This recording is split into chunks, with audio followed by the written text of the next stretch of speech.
तरह की उम्मीद नहीं थी जिस तरह से मतलब कि मुल्तान सुल्तान ने हैदराबाद के अगेंस्ट परफॉर्मेंस करके दिखाई है ना। हमें वाकई में इस तरह की परफॉर्मेंस हम तवक्को ही नहीं कर रहे थे कि मुल्तान सुल्तान हैदराबाद जैसी टीम मतलब कि जिसको मतलब कि एक लोएस्ट और थकी हुई टीम समझा जा रहा था, वही देखें आज मुल्तान सुल्तान को हरा कर मतलब कि पहले भी मुल्तान सुल्तान को हैदराबाद ने हराया है। हैदराबाद ने मुल्तान सुल्तान को पहले भी वाकई में हराया है और जिस तरह से ये हार उनके नाम की है मुल्तान सुल्तान के, तो हैदराबाद एक लिहाज से आउटस्टैंडिंग आप जा रही है। जिस तरह से पहले मैच लगातार 4-5 मैच हैदराबाद हारी थी, उसके बाद जो उसने कम बैक किया है ना इस पीएसएल में, वो टॉप पर जिस तरह से जा रही है। अब आप देखें क्वालिफायर 2 जो था उसमें उसने किस तरह की परफॉर्मेंस करती है। पहले तो मुल्तान सुल्तान को एक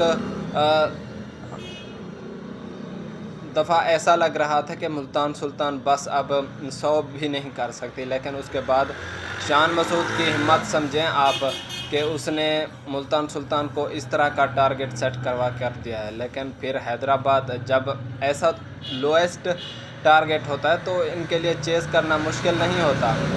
आपने देखा कि किस तरह से फिर माज सदाकत और वो क्या नाम है उस्मान खान ने जिस तरह से वो पारी खेली थी ना, मतलब कि आउटस्टैंडिंग थी वो, अनबिलीवेबल बैटिंग दोनों की साइड से। और बॉलिंग की बात करें हैदराबाद की, तो वो भी मुल्तान सुल्तान को इतना टफ टाइम उन्होंने दिया था। जब फरहान और स्टीव स्मिथ आउट हुआ तो हमें लगा कि बस मैच ख़त्म हो चुका है, लेकिन उसके वो तो भला हो शान मसूद का जिसने मतलब कि मुल्तान सुल्तान को आगे ले गया है।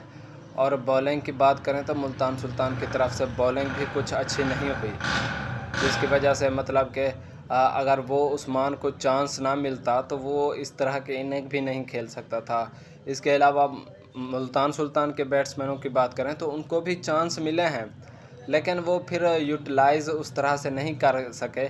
जब एक बार आपको मौका मिल जाता है तो आप उसको देखें ना कि आपने किस तरह से आपको पिच को रीड करना चाहिए था कि हम इस पिच के ऊपर किस तरह से खेल सकते हैं, लेकिन आप उस तरह से वो यूटिलाइज़ नहीं कर सके पिच को रीड करने के बाद। लेकिन मुल्तान सुल्तान की एक बात आप लोगों को समझनी होगी कि जब से मतलब कि प्लेऑफ के लिए क्वालिफाई किया है, तो प्लेऑफ से पहले ग्रुप स्टेज के जो मैचेस थे उनमें भी लास्ट में मुल्तान सुल्तान हारा है। और ये भी आप देखें कि प्लेऑफ के बाद क्वालिफायर राउंड 2 में इन्होंने इस तरह की अगर परफॉर्मेंस दी है तो शायद इनको मेरे ख्याल में नहीं खेलना था, फाइनल या सेमीफाइनल हो गया। तो क्या लगता है आप लोगों को, हैदराबाद जिस तरह से परफॉर्म कर रहा है वो इस्लामाबाद यूनाइटेड को भी क्या वाकई में हरा सकता है? क्या कहते हैं आप? कमेंट सेक्शन में अपनी राय का इजहार लाजमी करें। बाकी हैदराबाद आउटस्टैंडिंग जा रहा है, जिस तरह से वो आजकल परफॉर्मेंस दे रहा है ना, कमाल की परफॉर्मेंस दे रहा है।